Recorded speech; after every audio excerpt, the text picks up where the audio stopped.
Mesdames, bonjour. Bonjour, monsieur. Bonjour, l'Afrique. Good morning, Cameroon. Welcome to H2N Press Review this morning. My name is Ines Daniel Ondouabala. We begin with Le Messager newspaper this morning. Le Messager, par rapport à la crise post-électorale, nous parle du bord du chaos. Au bord du chaos, c'est ce que titre Le Messager ce matin.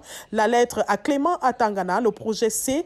L'UDC exige l'annulation du scrutin du 12 octobre 2025. Innovation parle de la crise post-électorale. Le préfet de la Sanaga-Maritime a organisé une concertation avec toutes les forces vives responsables des communautés, les partis politiques et les ministres de culte. Cyril Yvan Abondo apaise les tensions. Info Matin titre ce matin sur le climat social post-électoral. Le Fundi dit non au désordre, oui à la paix. C'est ce que l'on retient de l'importante assise présidée ce 21 octobre à Yaoundé par le chef de la délégation permanente départementale du comité central du RDPC, professeur Laurent Serge Tundingoa, sur instruction de la haute hiérarchie Paul Biya.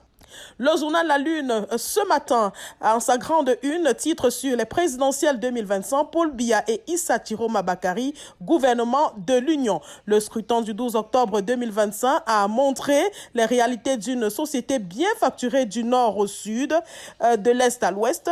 Et en politique, l'union fait la force, mais c'est souvent le malentendu qui fait la force. Un proverbe camerounais. Le journal Le Jour nous parle de cette enseignante décédée dans la région du Nord Cameroun, Zouara, Garoua, 21 octobre 2025.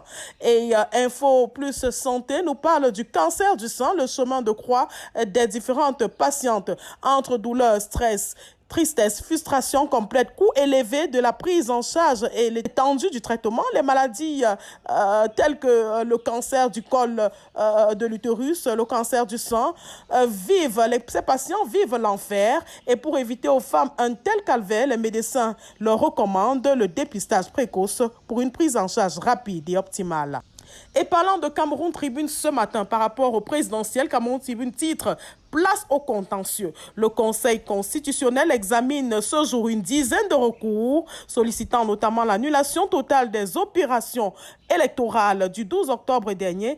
Et alors, des voix continuent de s'élever pour appeler à la préservation de la paix. L'attente des résultats a été émaillée par de nouvelles velléités de troubles à l'ordre public. À lire dans les pages 3 et 6 du journal Cameroun Tribune. Étudiants nous parlent des manifestations à Garoua. Une enseignante succombe. C'était pendant les manifestations à Garoua, dans la région du Nord, lors des manifestations survenues dans la ville de Garoua.